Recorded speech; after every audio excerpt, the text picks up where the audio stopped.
and yet all these years after Marilyn's death, her luster is undiminished. She remains the ultimate celebrity icon, the most renowned and desirable blonde bombshell the world has ever seen. But why is Marilyn still the best-loved and most recognizable screen legend on Earth? Nick Kent, executive producer of a documentary to mark the 60th anniversary of her death, says that in the last 6 decades nobody has really challenged Marilyn's status. He adds, "There is still no one to touch her. The beauty and sex appeal she had at the time are equally powerful now. Her attraction is universal. She's been embraced by the gay community, too. There's something about Marilyn that is incredibly resilient." Another factor, Nick believes, is that we lost her too soon. She really died at the top of her game, with her beauty and her sex appeal undimmed, he says. A lot of stars, James Dean, Elvis, died young, but some have lasted better than others. Marilyn has lasted exceptionally well.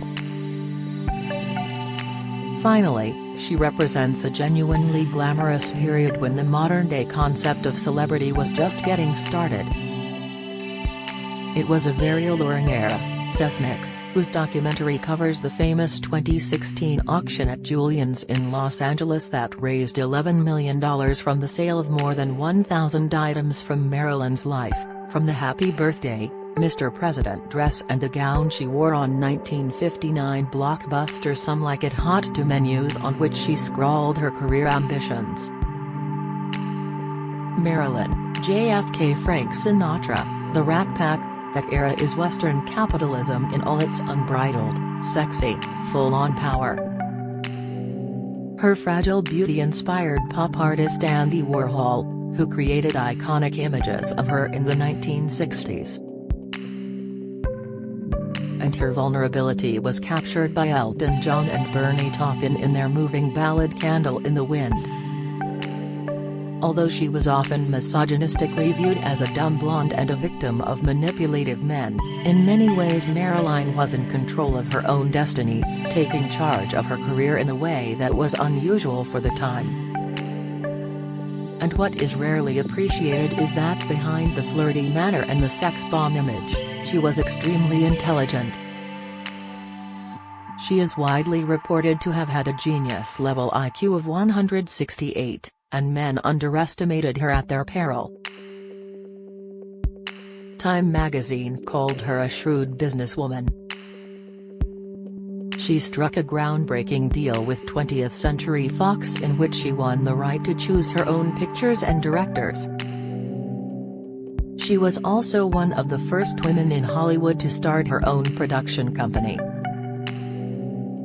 There's a kind of brazen independence about Marilyn, says Nick. The interesting thing is that she is a sex symbol, but she's also a feminist icon. Look at the way that she controlled her career and set up her own production company with its own checkbook. She died a few days after she got $1 million deal with a Hollywood studio. She was at the peak of her powers. She was a woman who absolutely took control of her own life. Would you characterize Marilyn as a victim, or as a freedom fighter, battling for women's power and independence and status in a business that, let's face it, is remarkably misogynistic and sexist? Marilyn certainly scored a memorable victory for independence in 1952 when, as a rising star, she rode out a press storm as nude photos she had posed for in 1949 to pay the bills came to light. She toughed it out at a press conference. When a journalist asked her, "What did you have on?" she replied blithely, "The radio." Far from wrecking her burgeoning film career, her smart handling of a potential disaster made her an even bigger star. Professor Sarah Churchwell, author of The Many Lives of Marilyn Monroe, observes, she became famous as the first major Hollywood star to survive a nude scandal. Marilyn was the first to say, "Yeah, it's me. I took nude photos, and there's nothing wrong with that. I'm not going to apologize for it and I'm not going to be ashamed of it. And guess what? I'm still a movie star." Initially her acting skills were as underrated as her intellect, even though she eventually picked up a Golden Globe for her performance in Some Like It Hot. "She was actually a very fine actress," says Nick. In Gentlemen Prefer Blondes in 1953, she was up against Jane Russell, who was a massive Hollywood superstar at the time. Marilyn came out of nowhere and just blew her off the screen. Her movies have actually dated really well. When you look at Some Like It Hot, it's still one of the best comedies ever made. It's incredibly entertaining. It's one of those films, like It's a Wonderful Life, that you can show your kids now. The thing about Marilyn was that it wasn't just about her looks. She was also a phenomenal talent. Marilyn was exceedingly canny in deliberately crafting her image, too. After seeing her in Gentlemen Prefer Blondes, fellow actress Ellen Burstyn says, "I remember being just astonished that a girl could be so sexy on purpose. She revolutionized the female image.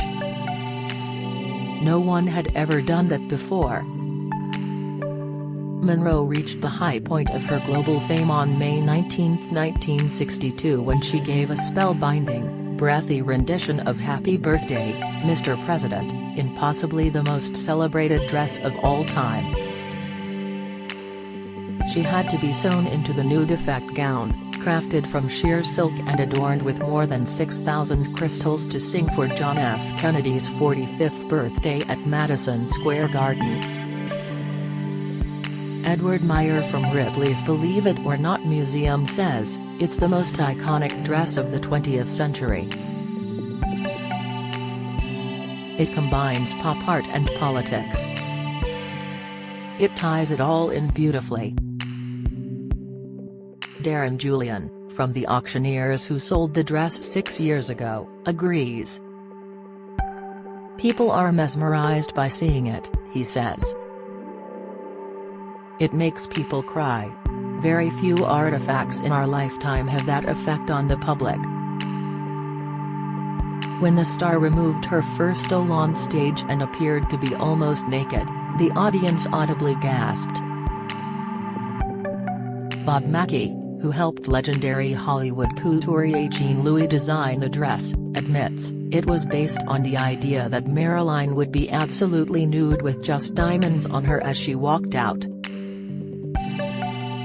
Professor Churchwell emphasizes the seismic impact the dress had on the night, and continues to have. "It caused a sensation," she says. "Lots of people to this day who haven't seen any Marilyn Monroe films have seen that footage of her singing in the dress that one historian described as skin and beads." Nick underlines how compelling that moment remains. "She looked absolutely incredible in that dress. But it's not just how she looked. Singing Happy Birthday, Mr. President in that way still gets a reaction. It still makes the hairs on the back of your neck stand up." So seductive was Marilyn's delivery of the song that it immediately sparked rumors that she and JFK were having an affair. They endure to this day. It was the apogee of her celebrity. And yet tragically, just 3 months later, she was dead. The totemic nature of the dress is surely the reason why Kim Kardashian became the only person apart from Marilyn to wear it when she used it for a 3-minute appearance on the red carpet at the Met Gala in New York in May. Kim, 41, was accused of damaging the dress, which was bought by Ripley's Believe It or Not museum at the auction in 2016 for a record-breaking $4.8 million. The reality TV star, who had to lose 16 pounds to get into it, denied tearing it. The fact that she was so keen to channel the sexiest woman of all time is easy to understand. Kardashian is obviously a very astute manipulator of the media, Nick says. She was probably hoping that some of Marilyn's stardust would be sprinkled upon her.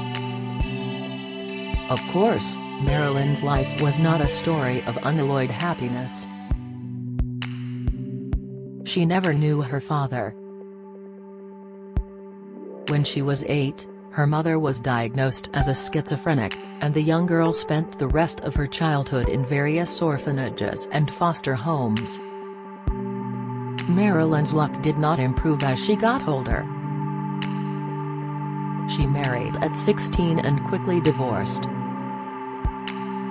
Her second husband, baseball great Joe DiMaggio, beat her up in a fit of jealousy after her famous billowing dress publicity shot for the 7-year itch. She went on to have several miscarriages with her third husband, the equally possessive playwright Arthur Miller.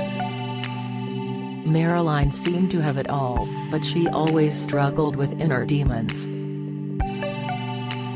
She had no sense of stability from her childhood, says Professor Churchwell. Then she went to Hollywood, an environment that was going to exacerbate all her anxieties. She was often isolated and lonely.